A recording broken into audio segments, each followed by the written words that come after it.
আসসালামু আলাইকুম বন্ধুহঁত, আপোনালোকৰ খবৰ কেনেকুৱা? আশা কৰিছোঁ আপোনালোকে ভালে আছে। আপোনালোকে দোৱা বৰকত ময়ো ভালে আছোঁ। আজি মই কি বিষয়ে কথা ক'ম আপোনালোকে থাম্বনেইল দেখিয়ে গম পাইছে। থাম্বনেইলৰ ওপৰত মই লিখিয়ে দিছোঁ। আৰু এয়া মোৰ হাতৰ মাজত দেখা পাইছে এটা প্লেট। এই প্লেটত মই আদা লৈছোঁ, কেঁচা পিঁয়াজ লৈছোঁ আৰু ৰহুন লৈছোঁ আৰু ক'লা জিৰাটো লৈছোঁ। এইকেইটা মই আজি মোৰ লোকেল মুৰ্গীৰ পোৱালিক পিহি খুৱাই দিম। এয়া মই মিক্সাৰ বনাই আছোঁ।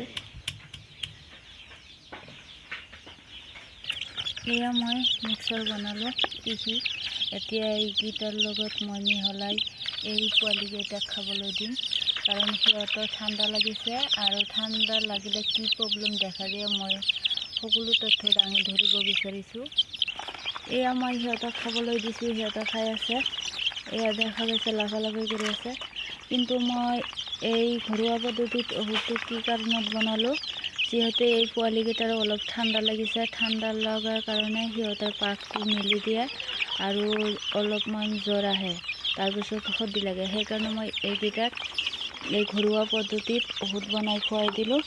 ইনশাল্লাহ কালি ঠিক হৈ যাব, মই জানো,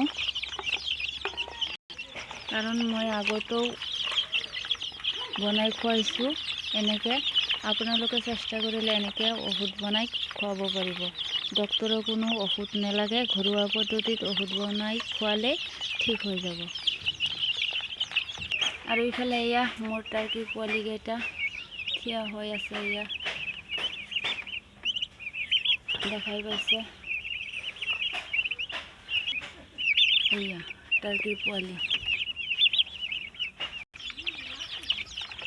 আজিৰ ভিডিঅ' মই ইমানতে শেষ কৰিব বিচাৰিছোঁ।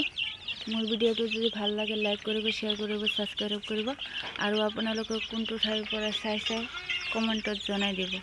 খুদা হাফিজ, দেখা হ'ব আকৌ পৰৱৰ্তী ভিডিঅ'।